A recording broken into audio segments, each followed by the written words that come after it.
Gracias, compañero presidente. Primeramente,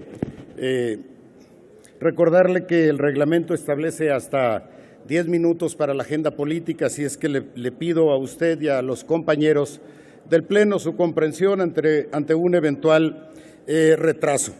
Es la primera vez que subo después de el incidente de ayer aquí en tribuna y quisiera darle una disculpa, expresarle una disculpa a la diputada Angelina Carreño por cualquier molestia involuntaria que le hayamos infligido por la toma de tribuna ayer que nosotros nos habíamos propuesto de la manera más pacífica y respetuosa posible.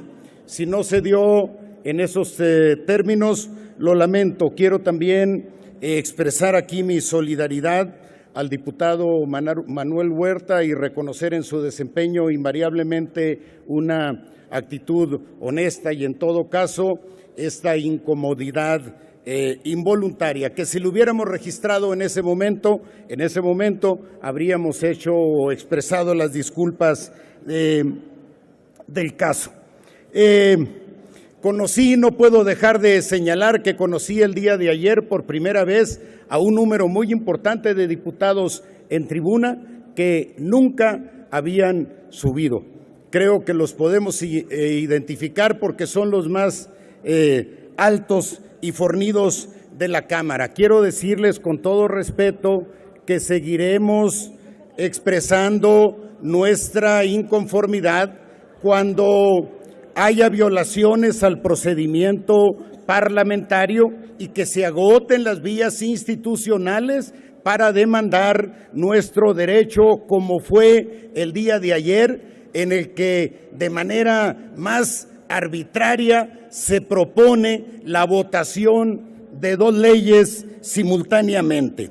Quiero pedirle encarecidamente al diputado Beltrones, y me dirijo a él, porque finalmente es quien controla la Junta de Coordinación Política por el voto ponderado y el apoyo del voto del Partido Verde y de Nueva Alianza, que flexibilice el debate y que dé margen para que los procedimientos parlamentarios se respeten. De no hacerlo, lo digo de manera respetuosa, estaremos invariablemente aquí y señalando también invariablemente la responsabilidad del diputado Beltrones frente a eventuales violaciones de esta naturaleza y, por supuesto, trasladándole los costos al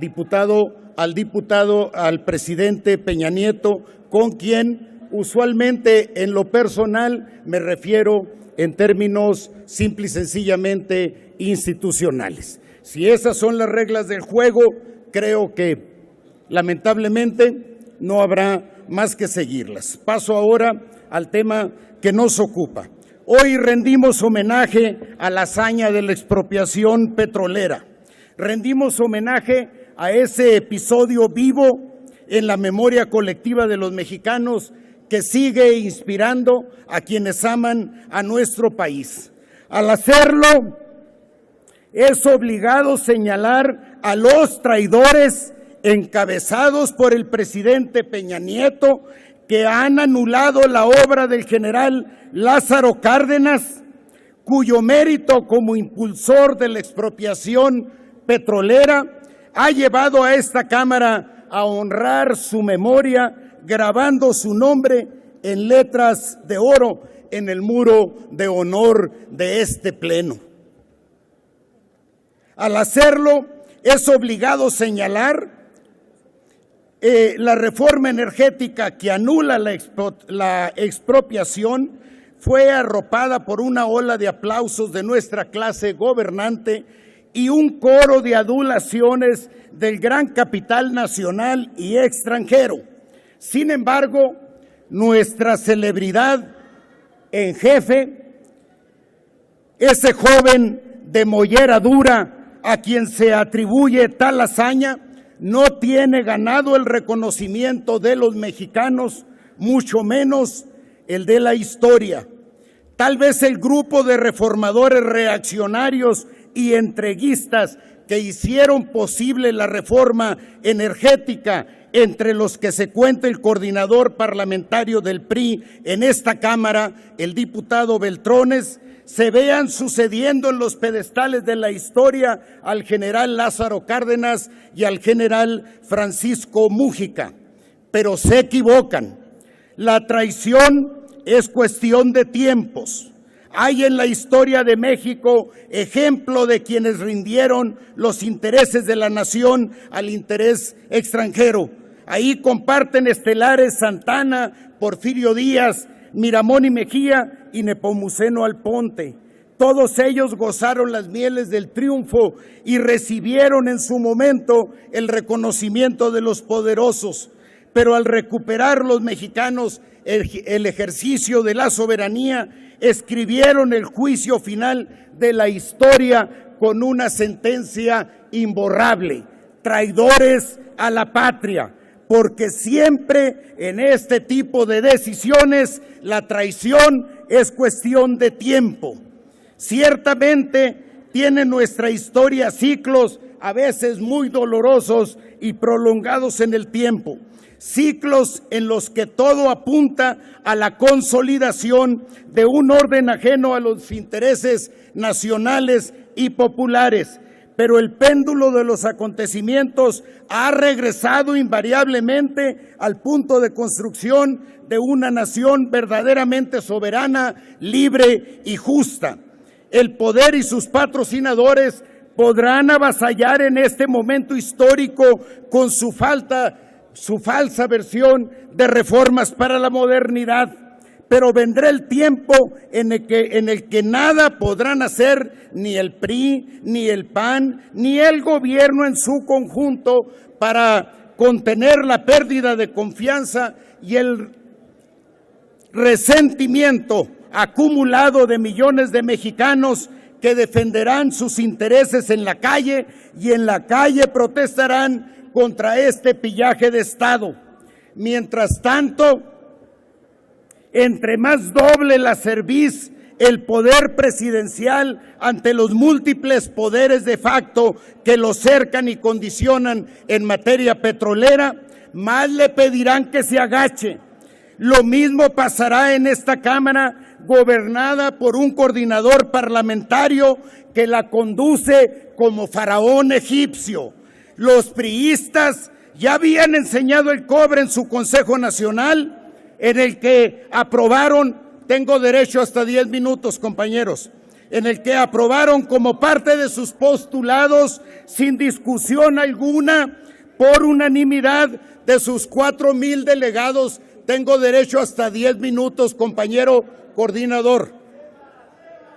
Por unanimidad de sus 4,000 delegados. Les ruego a todos que podamos con tolerancia escuchar al orador. El reglamento efectivamente establece hasta 10 minutos en agenda política. Le pusieron 5 en el reloj. Vamos a darle los 10 a los que por reglamento tiene derecho. Les pido que podamos hacerlo en orden y con respeto a todos. Gracias, presidente.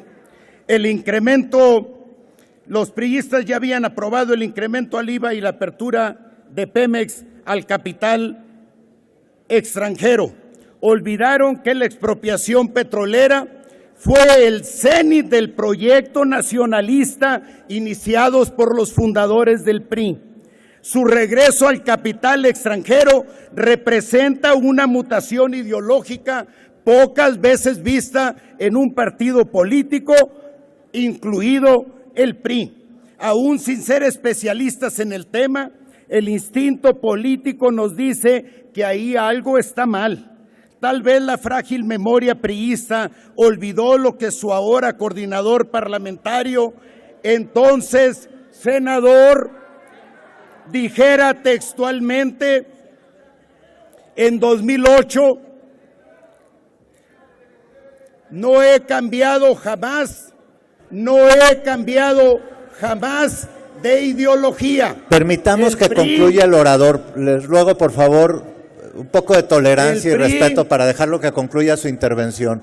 Cambió de ideología y yo no sé si ustedes saben que ahora están militando, o si acaso les importa, militando en un partido que no tiene absolutamente nada que ver con los principios con los que ustedes se comprometieron cuando iniciaron su militancia. En aquel tiempo era un partido nacionalista y comprometido con la responsabilidad social del Estado. Y de eso, lamentablemente, no queda nada. Entonces, pero jamás a mi país y jamás a los mexicanos. Jamás a mi país y jamás a los mexicanos. Tal vez la frágil memoria priista olvidó lo que entonces dijo su coordinador parlamentario. Estas iniciativas plantean que las refinerías, los ductos y los almacenajes los haga la iniciativa privada. Nosotros plantearíamos que no, que lo siga haciendo el Estado mexicano. Debemos regresar la confianza en que los mexicanos sabemos hacer las cosas. No podemos seguir poniendo en duda la capacidad del Estado mexicano para poder hacer cosas que benefician a los propios mexicanos.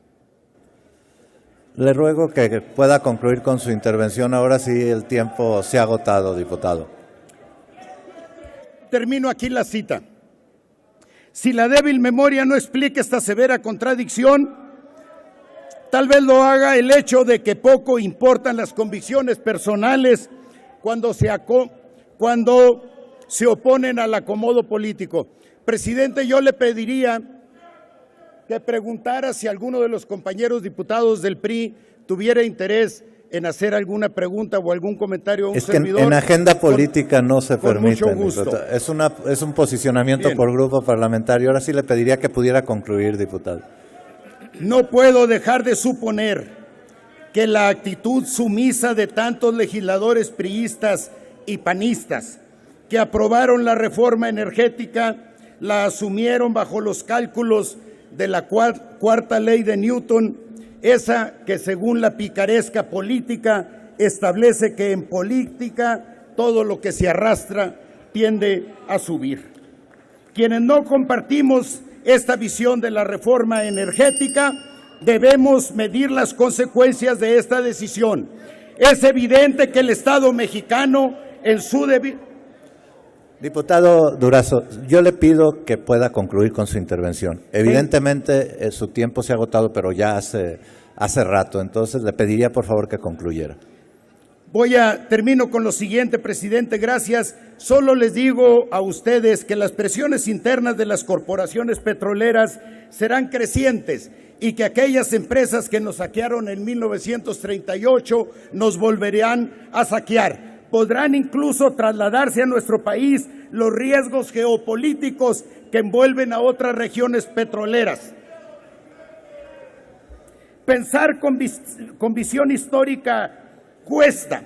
Que cada diputado y diputada administre el horizonte de su mirada, que cada uno tome el lugar que le corresponde en esta hora histórica de nuestro país. Solo recomiendo que al hacerlo nadie olvide que a todos nos aguarda el sentir ciudadano en las urnas y el juicio final de la historia que finalmente podría ser traidores a la patria.